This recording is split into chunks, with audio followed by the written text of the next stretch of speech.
ओम श्री गणेशाय नमः। जय श्रीमन्नारायण, जय आदिशक्ति माता। दोस्तों, आज हमारे चैनल पर एक ऐसी कथा का श्रवण करेंगे जिसमें कर्म कभी किसी को माफ नहीं करता। तो दोस्तों, आइए कथा को श्रवण करते हैं। कर्म का दर्पण। बहुत समय पहले की बात है। एक छोटे से गांव में एक गुरुजी रहते थे। उनके पास दूर दूर से विद्यार्थी शिक्षा लेने आया करते थे। गुरुजी ने केवल विद्या पढ़ाते थे, बल्कि हर जीवन के गहरे रहस्य भी बताते थे। एक दिन उनके प्रिय शिष्य अर्जुन ने प्रश्न किया, गुरुदेव, क्या यदि कोई व्यक्ति गलती कर ले और बाद में ज्ञान प्राप्त कर ले तो उसका पुराना कर्म माफ हो जाता है? तो गुरुजी मुस्कुराए और बोले, चलो एक प्रयोग करते हैं। वे अर्जुन को एक घड़ा और कुछ गेहूं के दाने देकर बोले, घड़े में थोड़ा पानी भरो और फिर उसमें ये गेहूं डाल दो, फिर देखो क्या होता है। अर्जुन ने वैसा ही किया। कुछ देर बाद गेहूं के दाने भीग कर फूलने लगे। गुरुजी ने पूछा, क्या तुम इन दानों को वैसे ही सूखा और सख्त बना सकते हो जैसे पहले थे? अर्जुन ने कोशिश की पर असफल रहा। उसने उत्तर दिया, नहीं गुरुदेव, अब ये कभी वैसे नहीं हो सकते। गुरुजी गंभीर स्वर में बोले, बस बेटा, यही कर्म का नियम है। जैसे पानी में भीगे गेहूं अपने पुराने रूप में नहीं लौट सकते, वैसे ही किए गए कर्म हमेशा हमारे साथ रहते हैं। शिक्षा से हम अपने भविष्य के कर्म को सुधार सकते हैं, लेकिन पुराने कर्मों का फल हमें भुगतना ही पड़ता है। अर्जुन गहरी सोच में डूब गया। उसने समझ लिया कि ज्ञान प्राप्त करना अत्यंत आवश्यक है, लेकिन उसके साथ ही अपने कर्मों को भी सच्चाई, न्याय और अच्छाई के साथ जोड़ना जरूरी है, क्योंकि कर्म कभी किसी को माफ नहीं करता। दोस्तों, अब आइए सुनते हैं दूसरी कथा, जो कि बहुत ही रोचक और शिक्षाप्रद कथा है। दोस्तों, मोहन नाम के एक राज्य पर राजा कनिष्ठ का राज था। राजा कनिष्ठ स्वभाव से बहुत ही अहंकारी, क्रूर। उसे अपनी प्रजा की भलाई की बिल्कुल भी चिंता नहीं रहती थी। उसे तो बस अपना खजाना ही भरना था। उसके घमंड स्वभाव के कारण अभी तक उसका विवाह भी नहीं हुआ, क्योंकि कोई भी राजा ऐसे अहंकारी व्यक्ति को अपनी बेटी देने को तैयार ही नहीं था। यहाँ तक कि आसपास के कई राजा भी उसे अपने किसी भी आयोजन में आमंत्रित भी नहीं करते थे। जहाँ तक कि किसी राजकुमारी के स्वयंवर की बात थी, तब तो राजा कनिष्ठ को बिल्कुल भी नहीं बुलाया जाता था। राजा का एक मंत्री था जिसका नाम संतोष सिंह था। वह अपने राज्य के प्रति बहुत ही वफादार था। मंत्री की पत्नी, जो कि एक सुंदर ही दयालु स्त्री थी, अक्सर अपने पति को समझाती, आप महाराज को समझाने की कोशिश क्यों नहीं करते? वे हमारी प्रजा के साथ अन्याय न करे। आम प्रजा को परेशान करने से उनके दिल में बददुआ निकलती है, जो राज्य के लिए भी नुकसानदायक होती है। मंत्री संतोष सिंह बोला, भाग्यवान, तुम्हारी बात तो बिल्कुल सच है, लेकिन मेरी हैसियत राजा के सामने एक नौकर से ज्यादा कुछ भी नहीं है। अगर कोई भी राजा के सामने सच बोलने की हिम्मत करता है तो वह राजा जहर के समान लगता है। अगर मैंने भी राजा के सामने सच कह दिया तो वह मुझे मंत्री पद से हटा देंगे और मेरी छोटी सी गलती भी बहुत बड़ी सजा दे सकता है। इसलिए इस घमंड राजा की हाँ में हाँ मिलाना ही समझदारी है। मंत्री संतोष सिंह की पत्नी कहने लगी, आप कुछ ऐसा उपाय कीजिए जिससे सांप भी मर जाए, लाठी भी न टूटे। मंत्री ने कहा, अरे भाग्यवान, गधे के सामने कितना भी मधुर संगीत बजाया जाए, उसके पल्ले कुछ भी नहीं पड़ता। तुम क्यों अपनी अच्छी भली जिंदगी को तबाह करने की सलाह दे रही हो? मंत्री संतोष सिंह की पत्नी ने कहा, अगर ऐसी बात है तो आप मुझे माफ कीजिए। मैं तो बस प्रजा की भलाई की बात कर रही हूँ, क्योंकि मुझसे उनका दुख देखा नहीं जाता। लेकिन जब अपनी लाठी अपने ही सिर पर पड़ती है तो फिर रहने दीजिए। राजा कनिष्ठ, जो घमंडी होने के साथ साथ बहुत ही क्रूर था, उसके अंदर दया नाम का भी कोई भावना नहीं थी। वह अपनी प्रजा से दुगना लगान वसूलता था। अगर कोई भी व्यक्ति लगान देने से मना करता तो राजा कनिष्ठ उसके घर से सारा धन उठवा लेता। मंत्री संतोष सिंह की मजबूरी थी कि उसे राजा के आदेशों का पालन करना ही पड़ता था, लेकिन अब उसकी भी आदत बन गई थी। वह राजा कनिष्ठ की तरह ही व्यवहार करने लगा और किसी पर दया नहीं दिखाता। अगले साल मोहनपुर में भयंकर बारिश हुई और किसानों की सारी फसलें बर्बाद हो गई। इसलिए अब प्रजा के पास कुछ भी नहीं बचा जिससे वे लगान के रूप में राजा को दे पाते। जब मंत्री प्रजा में लगान वसूलने गया तो लोगों ने रो रो कर अपना दुखड़ा सुनाया। अब तो किसी के घर एक मुट्ठी अनाज भी नहीं बचा। हर कोई भूख प्यास से व्याकुल है। राजा को चाहिए कि वह अपनी प्रजा की सहायता करे। जब सभी लोग ने यही बात कही तो मंत्री संतोष सिंह ने जाकर राजा से कहा, महाराज, इस साल भयंकर बारिश की वजह से सभी लोगों की फसलें बर्बाद हो गई हैं। लोगों के पास कुछ भी नहीं बचा तो ये भला लगान कैसे भरेंगे। इसलिए महाराज, ऐसे लोगों की सहायता करनी चाहिए। तब राजा क्रोधित होकर, मंत्री, क्या तुम पागल हो? मैं एक राजा हूँ, मैं भला प्रजा की सहायता कैसे कर सकता हूँ? राजा का काम तो प्रजा कर वसूलना होता है, और फिर राज्य में बारिश मैंने तो नहीं रुकवाई। यह तो बादलों का काम है। अगर प्रकृति के कारण किसानों को कोई कष्ट हुआ है तो भला राजा उसके लिए जिम्मेदार कैसे हुआ? सभी लोगों को हर हाल में कर्ज चुकाना होगा। और मंत्री संतोष सिंह के आज के बाद अगर तुमने दयावान बनने की कोशिश की तो मैं तुम्हें राज दरबार से निकाल दूंगा। मंत्री संतोष सिंह बोला, क्षमा कीजिए महाराज, मुझसे गलती हो गई। आप चिंता मत कीजिए, मैं तो लोगों की खाल खींचकर भी उनसे लगान वसूला करूंगा। अब क्योंकि मंत्री को अपनी नौकरी प्यारी थी, उसने नगर में यह ऐलान करवा दिया, चाहे जैसे भी हो, मेहनत करो, मजदूरी करो या दूसरे का राज्य जाकर चोरी करो, परंतु राजा का तो अवश्य ही लगान भरना पड़ेगा। सभी लोगों को 1 महीना समय दिया जाता है, 1 से 1.5 महीना समय दिया जाता है, और यदि उसके बाद भी लगान जमा नहीं करवा पाए तो उनकी जमीनें जब्त हो जाएंगी। मंत्री ने ऐलान करवा दिया, लेकिन उसे मालूम था कि प्रजा के लोग यह नहीं कर पाएंगे। मंत्री परेशान होकर वह अपनी पत्नी के पास गया। पत्नी ने जब अपने पति को चिंता में देखा तो इसका कारण पूछा। मंत्री संतोष सिंह ने बताया, भाग्यवान, आज तो बड़ी मुश्किल से मेरा मंत्री पद जाते जाते बच गया। राजा अब प्रजा की खाल से भी लगान वसूलना चाहता है। मुझे मालूम है कि प्रजा कर नहीं दे सकती, फिर भी मैंने यह ऐलान करवा दिया कि 1 महीने के अंदर लगान जमा करवाना होगा। अगर प्रजा के लोगों ने लगान नहीं दिया तो राजा पक्का ही मुझे राज दरबार से निकाल देगा। बस इसी बात की चिंता मुझे खाए जा रही है। मुझे तो कुछ समझ नहीं आ रहा है कि इस मूर्ख और घमंडी राजा से कैसे निपटूं और उसे कैसे समझाऊं। प्रजा दुखी है और लगान नहीं दे सकती। तुम ही मुझे इस मामले में कोई सलाह दो। पत्नी ने कहा, स्वामी, आपने एक बात पर कभी ध्यान नहीं दिया कि राजा इतना पागलपन क्यों हो रहा है, क्योंकि राजा को कोई रानी नहीं है और ना ही उसका कोई परिवार है। जिस व्यक्ति का परिवार होता है उसके मन में प्रेम, दया भावना होती है। मेरी मानिए तो आप राजा की शादी करवा दीजिए। जब उसका घर जाएगा, पत्नी आ जाएगी, तो वह अपने प्रेम और व्यवहार से राजा का दिल जीत लेगी और यह घमंडी राजा भी हमेशा के लिए सुधर जाएगा। तब मंत्री ने कहा, भाग्यवान, तुम सही जानती हो। भला ऐसे मूर्ख और घमंडी राजा को कौन सा दूसरा राजा अपनी बेटी देगा? हमारे राज्य को तो किसी राजकुमारी के स्वयंवर में शामिल होने का न्योता भी नहीं मिलता, क्योंकि सभी को पता है हमारा राजा बिल्कुल पागल है।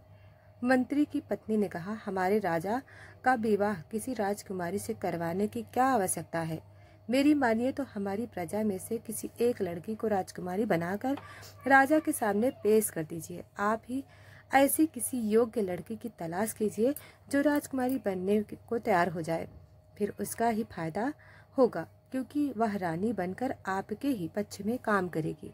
मंत्री को अपनी पत्नी की बात जच गई और बोला, भाग्यवान, सचमुच तुम्हारे पास तो बहुत तेज दिमाग है। कल मैं किसी ऐसी लड़की को खोज करता हूँ राजकुमारी बनने लायक हो। अगर वह राजकुमारी जैसे कपड़े पहने तो कोई यह न कह सके कि वह राजकुमारी नहीं है। पहनाने के साथ साथ उसके हाव भाव भी राजकुमारियों जैसे होने चाहिए, और इस काम की जिम्मेदारी तुम्हारी होगी। मंत्री ने कहा, उसे 15 दिन के लिए अपने घर ले आऊंगा और तुम उस लड़की को राजकुमारियों की सभी तौर तरीके सिखा देना। तब मंत्री की पत्नी कहने लगी, आप चिंता मत करिए, 1 सप्ताह 15 दिन के अंदर उस लड़की को रानियों के सारे गुण सिखा दूंगी। पहले आप किसी ऐसी लड़की को ढूंढ लाइए। कृष्णा मंत्री प्रजा के लोगों के बीच गया है और उसके कुछ समझदार लोगों को इकट्ठा किया जाए। उसने अगर आप लोग इसी तरह डरते रहे तो राजा हमेशा आपको परेशान करता रहेगा। इसलिए मैं चाहता हूं कि आप लोग राज दरबार की सत्ता में भागीदार बन जाओ। लोगों ने कहा, मंत्री जी, भला राज दरबार में भागीदार कैसे बन सकते हैं? मंत्री बोला, राजा के पास कोई रानी नहीं है। अगर आप लोगों में से किसी की बेटी राजा की रानी बन जाए तो फिर आप लोगों की पकड़ राज दरबार तक हो जाएगी। रानी अगर प्रजा के बीच से होगी तो वह कभी भी प्रजा पर अत्याचार नहीं होने देगी। वह हमेशा प्रजा की भलाई की ही बात करेगी। इसलिए मैं चाहता हूँ कि आप लोग अपने ही बीच से किसी ऐसी लड़की की तलाश करिए जो राजकुमारी बनने की योग्य है। लड़की को राजकुमारी जैसा बनाने के लिए वह काम आप लोग मेरी पत्नी पर छोड़ दीजिए। लोगों के पास 5 दिन है। इस 5 दिनों में किसी राजकुमारी जैसे दिखने वाली लड़की को मेरे सामने लेकर आइए। राजकुमारी बनाने के लिए कई लड़कियां तैयार हो गईं। मंत्री ने उनमें से एक लड़की को चुन लिया और उसे अपने साथ अपने घर ले गया। मंत्री की पत्नी ने उस लड़की को पहले तो राजकुमारी जैसे वस्त्र पहनाए, फिर उसे राजकुमारी जैसा रहन सहन, खाने पीने का तौर तरीके सिखाए और फिर उसे राजकुमारियों की तरह बात करने का तरीका भी समझाया। इस पूरी प्रक्रिया में 15 दिन लग गए। उस लड़की का नाम मोहिनी रखा, लेकिन मंत्री उसका नाम बदल कर दिया। अब वह राजा के दरबार में जाने के लिए पूरी तरह तैयार हो गई। तब मंत्री संतोष सिंह ने उसे समझाया, राजा के सामने मैं कहूँगा कि तुम मुझे जंगल में मिली हो, लेकिन राज दरबार में किसी के भी सामने मेरे बारे में जिक्र मत करना। जब राजा तुम्हारा परिचय पूछे तो अपना नाम सीता बताना, भूलकर भी अपना असली नाम मत बताना। यदि पूछे कि तुम किस राज्य की राजकुमारी हो तो कहना तुम 7 समंदर पार राज्य की राजकुमारी हो। अगर राजा यह पूछे तुम इतनी दूर कैसे आ गई तो बताना तुम्हारे पिता के पास तेज गति से चलने वाली समुद्री जहाज है। तुमने उनमें से एक जहाज पर बैठकर समुद्र को सैर करने का फैसला किया था, लेकिन जहाज दुर्घटनाग्रस्त हो गया और तुम बहकर इस राज्य में पहुंच गई। राजा से कहना कि वह तुम्हें या तो तुम्हारे पिता के पास पहुंचा दे, फिर तुमसे विवाह कर ले। बाकी का काम मैं खुद लूंगा। मंत्री संतोष सिंह मोहिनी को लेकर राजा के दरबार में आ गए। मंत्री की पत्नी ने उस लड़की को बिल्कुल राजकुमारियों की तरह सजाया था। जैसे ही राजा की नज़र उस पर पड़ी, उसकी आंखों में चमक आ गई। राजा ने आज तक किसी इतनी सुंदर राजकुमारी नहीं देखी थी। उसने मंत्री से पूछा, मंत्री जी, यह राजकुमारी कौन है और आपके साथ कैसे आई? मंत्री ने उत्तर दिया, महाराज, यह लड़की एक राजकुमारी है। मुझे हमारे राज्य के दक्षिण के जंगलों में मिली। यह अकेली और बहुत परेशान थी, इसलिए मैं इसे राज दरबार में आपके पास ले आया हूँ ताकि आप इसकी कुछ सहायता कर सके। राजा ने पूछा कि यह किस राज्य की राजकुमारी है और इसके पिता कौन है? अब लड़की ने कहा, महाराज, मेरा नाम सीता है। मैं 7 समंदर पार राज्य की राजकुमारी हूँ। इसके बाद राजकुमारी ने वही सब बातें कही जो योजना के अनुसार मंत्री ने उसे समझाई थी। इसकी सारी बातें सुनकर राजा ने कहा, बताइए राजकुमारी, मैं आपकी क्या सहायता कर सकता हूँ। तब सीता ने उत्तर दिया, महाराज आप या तो मेरे माता पिता के पास भिजवा दीजिए या फिर मुझसे विवाह कर लीजिए। राजा ने मंत्री की ओर देखा और कहा, मंत्री जी आप बताइए कि हम इस राजकुमारी की सहायता किस प्रकार कर सकते हैं। मंत्री बोला, महाराज इस राजकुमारी को इसके राज तक पहुंचाना तो संभव नहीं है, इसलिए सबसे अच्छा उपाय यही है कि आप इस राजकुमारी से विवाह कर लें। यह सूरत और सीरत दोनों में भी अत्यंत भली है और फिर हमारे महल में भी रानी नहीं है। रानी के बिना यह महल सोना पड़ा है। राजा ने कहा, मंत्री जी तुम्हारा विचार बहुत अच्छा है। मुझे भी एक रानी की कमी महसूस हो रही है, इसलिए मैं राजकुमारी से विवाह करने के लिए तैयार हूँ। आप अभी जाकर पंडित को बुलाकर लाइए। शुभ कार्य अभी तक इसी समय होना चाहिए। मंत्री बोला, पंडित जी को बुलाने की क्या आवश्यकता है, राजगुरु तो दरबार में आने ही वाले हैं, वे ही इस शुभ कार्य को संपन्न करवा देंगे। इसके बाद आप अपनी इच्छा से दान पुण्य कर सकते हैं। इस शुभ अवसर पर यदि महारानी जी कोई इच्छा हो तो उसे भी पूरा करवा दीजिए। राजा ने सहमति में सिर हिलाते हुए कहा, अवश्य मंत्री जी, हम अपनी रानी की हर इच्छा विवाह को इस अवसर पर पूरी करेंगे। रानी के मन में जो कुछ भी होगा वह मुझसे मांग सकती हो। जैसे ही राजगुरु दरबार में आए, राजा ने उनसे कहा वह इसी समय राजकुमारी से विवाह करना चाहता है। राजगुरु ने कहा, राजन शुभ कार्य में देरी नहीं करनी चाहिए। और फिर उसी समय राजा का विवाह संपन्न हो गया। अब मंत्री ने कहा, महाराज अब रानी के हाथों से कुछ दान पुण्य करवा दीजिए। यदि महारानी जी कोई इच्छा हो तो उसे पूरा करवा दीजिए। राजा ने सहमति दी, सिर हिलाते हुए कहा, हाँ हाँ क्यों नहीं, यदि हमारी रानी को कोई इच्छा है तो उसे मैं पूरा करने के लिए बिल्कुल तैयार हूँ। तब मंत्री ने रानी से कहा, महारानी जी आप तो इस राज्य की महारानी बन गई हैं, यदि आपके मन में कोई इच्छा है तो आप महाराज से मांग सकती हैं। तब सीता लड़की बोली, महाराज मेरे मन में हमेशा से यही इच्छा रही है कि जब मेरा विवाह होगा तो मैं अपनी प्रजा का कर 5 साल के लिए माफ कर दूंगी। राजा चौंक कर बोला, महारानी आप यह क्या कह रही हो, हम अपनी प्रजा को इतनी छूट कैसे दे सकते हैं। इस तरह तो प्रजा के लोग आलसी हो जाएंगे। यदि आप 1 साल के लिए कर माफ करने को तैयार कहती तो मैं तैयार था। रानी मुस्कुराकर कहने लगी, महाराज अब तक मेरी 5-6 बहनों का विवाह हो चुका है और वे जिस भी राज्य में ब्याही गई हैं वहाँ के राजाओं ने अपनी मर्जी से रानी की बात मानी है। आपको यदि नहीं माननी तो कोई बात नहीं, या तो मेरा दुर्भाग्य है कि मैं अपने माता पिता से बिछड़ गई और आप जैसे कंजूस राजा से मेरा विवाह हो गया। राजा तुरंत बोला, नहीं रानी आप निराश न हो, आपने पहली बार मुझसे कुछ मांगा है तो मैं अवश्य ही उसे पूरा करूंगा। मैं आपको वचन देता हूँ कि अगले 5 साल तक प्रजा से कोई भी कर वसूला नहीं जाएगा। फिर राजा ने मंत्री से कहा, मंत्री जी आप प्रजा में यह ऐलान करवा दीजिए कि अगले 5-6 वर्षों तक कोई कर वसूला नहीं जाएगा। यह सुनकर रानी बहुत खुश हुई और मंत्री भी खुशी का तो कोई ठिकाना ही नहीं रहा, क्योंकि उसकी चाल पूरी हो चुकी थी, सफल हो चुकी थी। लेकिन यह चाल किसी बुरे उच्छेद के लिए नहीं बल्कि प्रजा की भलाई के लिए थी। अब तो राजा भी बहुत खुश था। वर्षों से विवाह करने का प्रयास कर रहा था लेकिन सफल नहीं हो पा रहा था। अब उसका विवाह स्वयं ही हो गया। वह अत्यंत सुंदर राजकुमारी के साथ वह घमंडी राजा रानी के प्रेम में पूरी तरह खो गया। उसे पहली बार पता चला कि प्रेम ही सबसे मधुर अनुभूति है। इधर मंत्री ने पूरे नगर में यह ऐलान करवा दिया कि राजा ने अपने विवाह की खुशी में 5-6 वर्षों के लिए प्रजा में कर्ज माफी कर दी है। लेकिन एक समस्या थी, राज्य चलाने के लिए धन कहाँ से आएगा। यही चिंता राजा को सताने लगी। उसने अपने मंत्री से विचार परामर्श किया, खजाने में हुए इस घाटे को कैसे पूरा करें। तब मंत्री बोला, महाराज निराश होने की जरूरत नहीं है। हमारे राज्य के जंगलों में फल और लकड़ी प्रचुर मात्रा में उपलब्ध है। हमारे पड़ोसी राज्यों में कोई भी जंगल नहीं है। यदि हम उन्हें लकड़ी फल बेचना शुरू कर दें तो हमारे खजाने धन आ सकता है। लेकिन राजा को मंत्री की सलाह उचित नहीं लगी।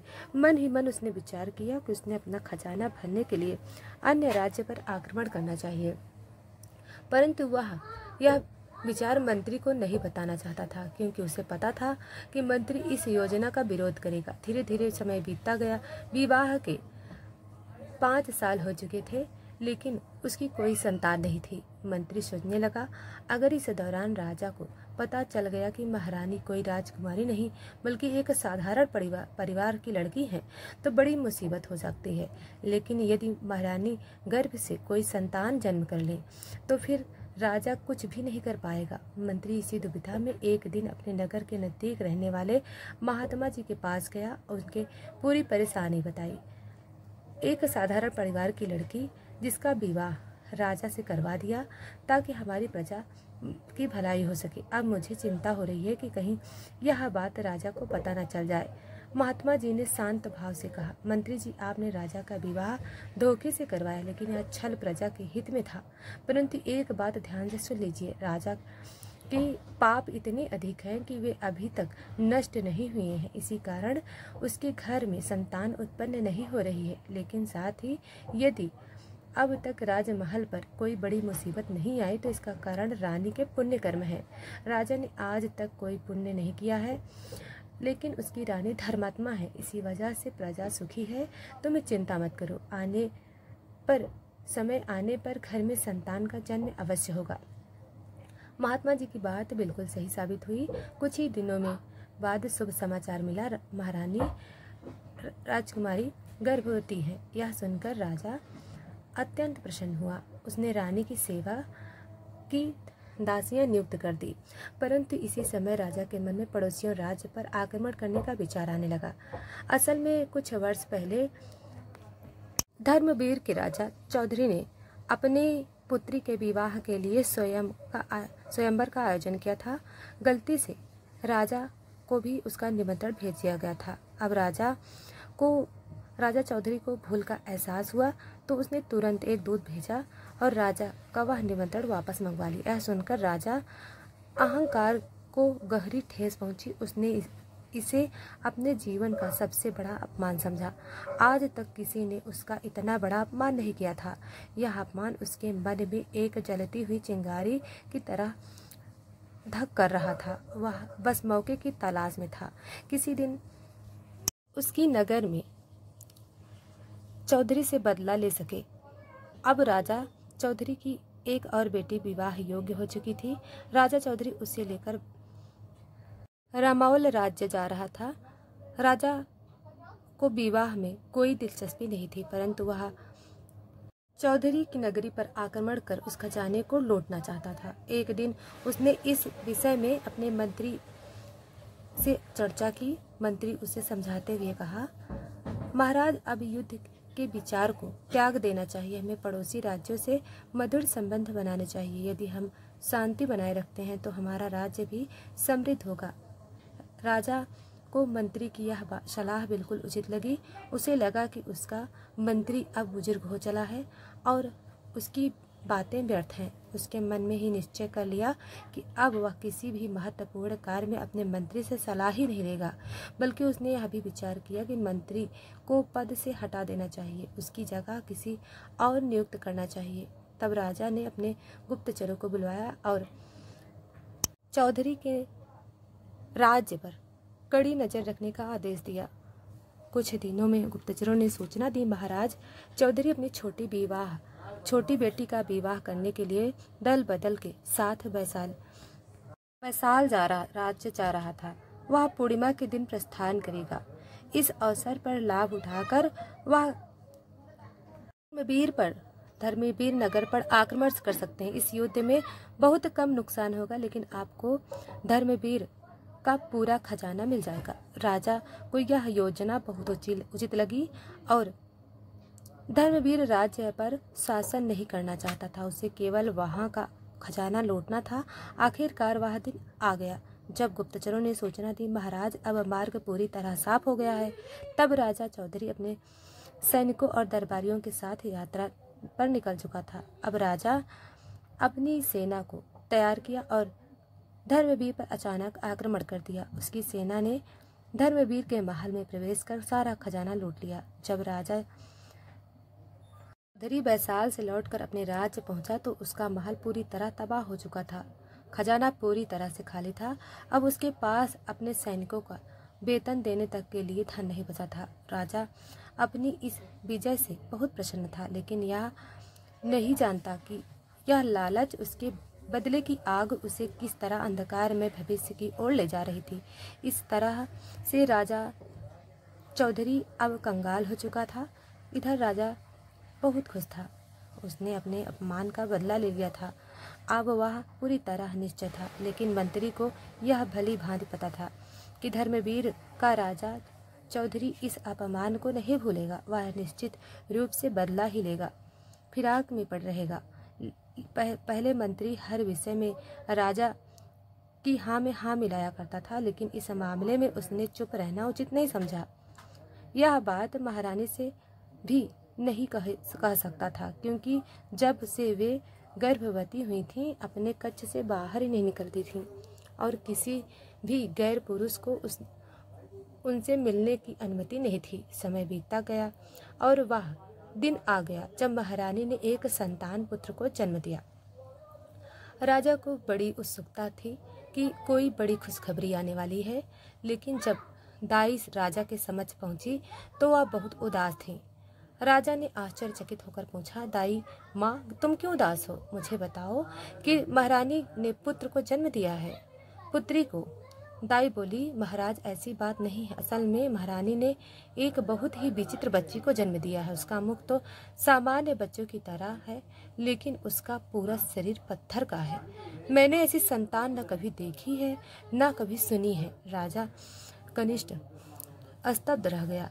जब वह रानी के कक्ष में गया तो देखकर दंग रह गया। नवजात शिशु का केवल चेहरा ही जीवित था, जबकि बाकी पूरा शरीर पत्थर का था। राजा ने व्याकुल होकर कहा, रानी, हम इस विचित्र बच्ची का क्या करेंगे? रानी ने दृढ़ता से उत्तर दिया, महाराज, अब तो हमें इसे इसी अवस्था में पालना होगा। आगे जो होगा वह प्रभु की इच्छा के अनुसार ही होगा।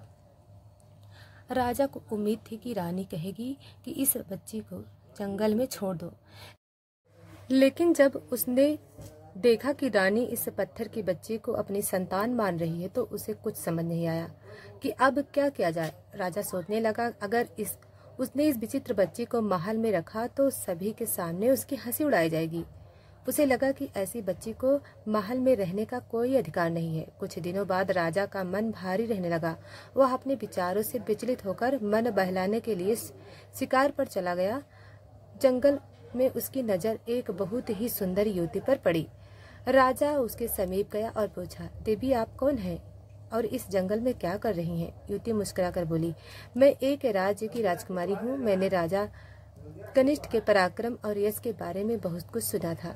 मैं उनसे विवाह करने की इच्छा रखती थी, इसी कारण यहाँ आई थी। लेकिन यहाँ आकर मुझे पता चला कि राजा का विवाह पहले ही हो चुका है और वह भी एक गरीब किसान की बेटी थी।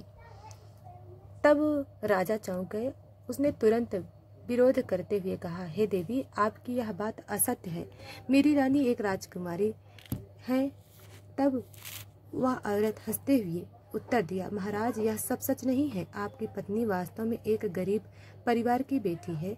आपको यकीन नहीं हो तो आप स्वयं जाकर इसकी पुष्टि कर सकते हैं। यदि मेरी बात झूठ निकली तो आप मुझे फांसी पर चढ़वा देंगे, लेकिन यदि सच निकला तो आप क्या करेंगे? तब राजा आवेश में कहा, अगर सच निकला तो मैं उसे महल से निकाल दूंगा, तो मैं अपनी रानी बना लूंगा।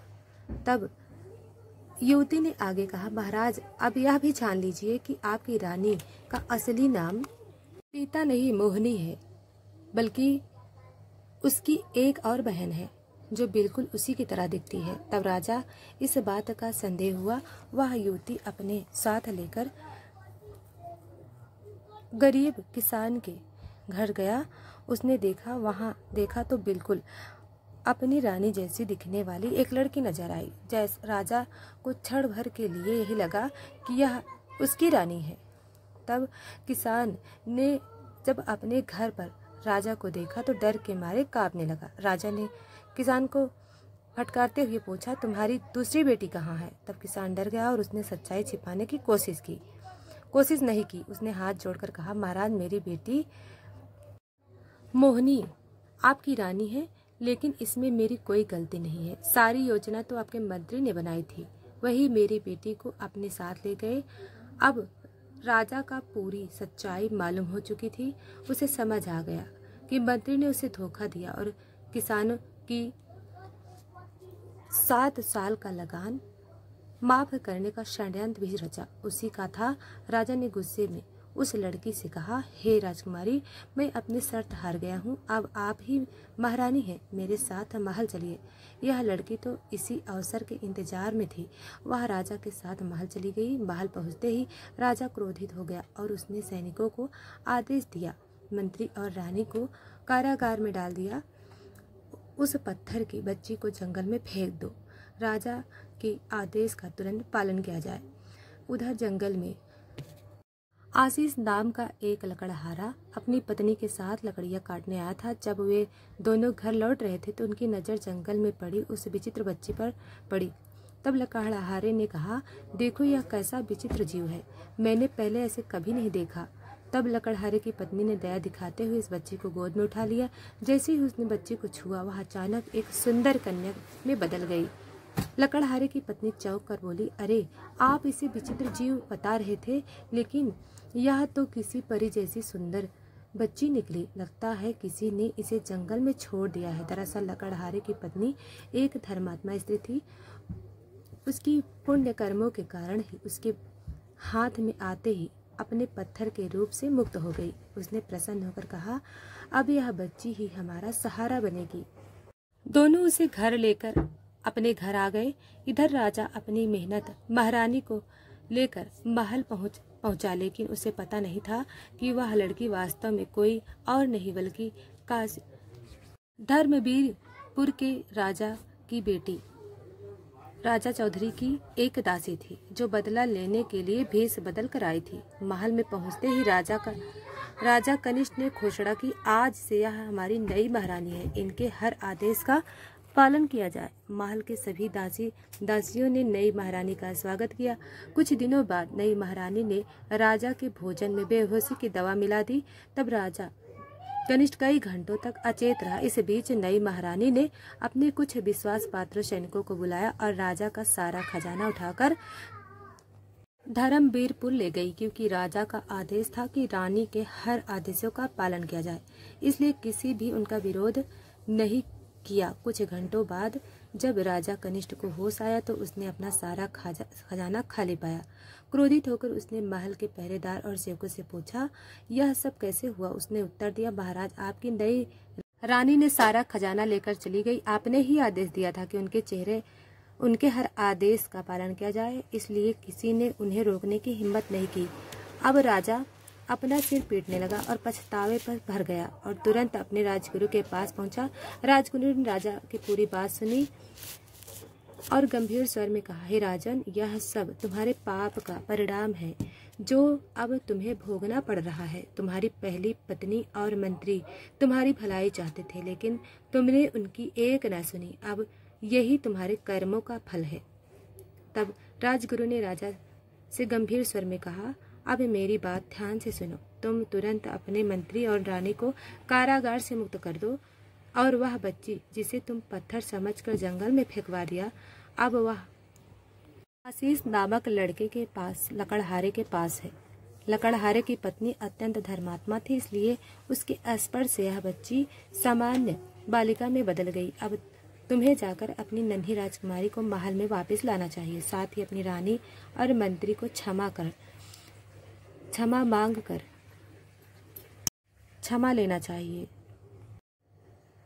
तब राजा ने अपने मंत्री को रानी को कारागार में रिहा करवा दिया और सामने सिर झुकाकर क्षमा मांगी। राजा कनिष्ठ का हृदय परिवर्तन हो गया, पूरी तरह से हो चुका था।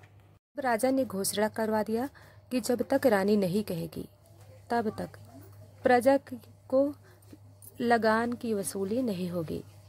दोस्तों, यह वीडियो अगर आपको पसंद आई हो तो वीडियो को लाइक और चैनल को सब्सक्राइब करें। धन्यवाद।